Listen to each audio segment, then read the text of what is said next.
Atër pas vendimit kryetarit Rama për shtetimin e biletës fillimisht ditore nga trafiku publik, e cila ka një fuqi sot me 1 korrik, ku kemi ndryshimat të tarifeve dhe ditorës edhe të formave tjera të biletave dhe ato që janë javore, mujore edhe të tjera. Andaj, shtrejtimi nëse e shohim si koncept, nëse i referohemi arsyeshmërisë kryeqytetit në fazën e digitalizimit edhe në fazën ku është duke ndryshuar komplet qasja e trafikut urban ndaj qytetit, atëherë edhe kjo bilet, themi për 10 cent, ka ndryshuar në kuletën digjitale. Rëndësia e shfrytëzimit të digitalizimit edhe kuletës në këtë rast në trafikun urban, bashkëdyzimit të operatorit publik edhe trafikut urban në një tëndësi, ka rëndësinë e saj të veçantë. Po, sigurisht, unë e përmenda konceptin e tonë, realisht në zhvillimin e trafikut, nevojën e digitalizimit, nevojën e shtimit të linjave të reja edhe komplet të mekanizmit nga 2 operatorë që i kemi edhe kjo krijon një kost të shtesë. Digitalizimi, kuletat digjitale, përveç asaj që ka kostën më të vogël edhe në rritjen 10 cent, ajo në të ardhmen krijon databazë e cila do e rregullon përmbajtjen edhe qasjen tonë ndaj qytetarëve. Realisht do e kemi një shfrytëzim më të mirë, real, më efikas edhe më pak pritje për të tjerët. Nëse flasim për biletën fizike, në përgjithësi e cila edhe sot në kohën moderne është duke u anashkaluar, ne kemi ende në sistem, por qëllimi jonë primar është që të kaloj komplet në digitalizim. Përndryshe nëse flasim për kostet që përritën, mos flasim vetëm për biletën, por kostet në përgjithësi që e kanë kaplu vendin, ka të bëjë me rritjen e tarifave të karburantit, ka të bëjë me rritjen edhe të kostës operative dhe trafiku urban dhe operatorëve, ata si që dini janë në një fazë ku kemi nënshkru kontratën edhe me operatorin privat dhe me publik në ndryshimin e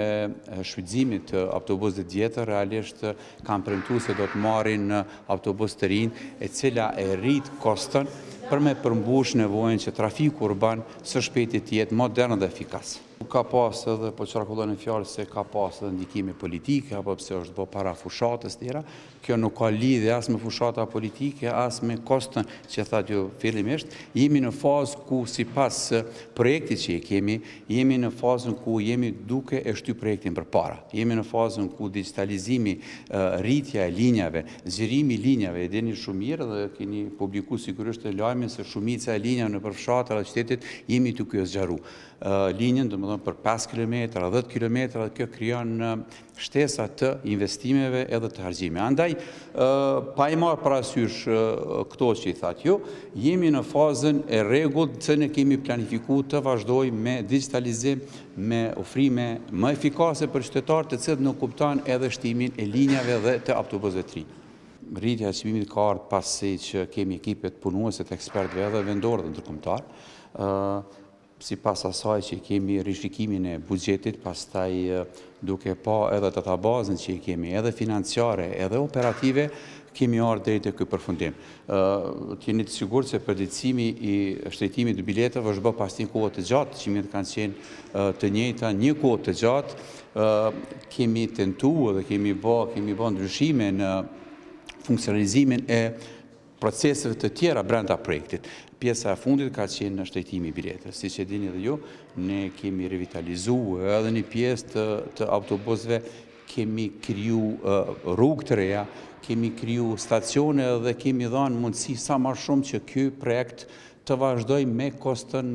reale. Mirë, po ndryshimi që i përmenda më herët ka pru drejti kjo që është pjesë e vazhdimësisë së projektit.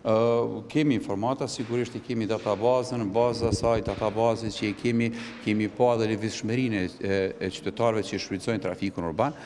kemi pa se disa linja kanë qenë të ngarkuara, disa kanë nevojë për shtesa, edhe kjo neve na ndihmon që në të ardhmen, nëse kemi data më shumë, do e kemi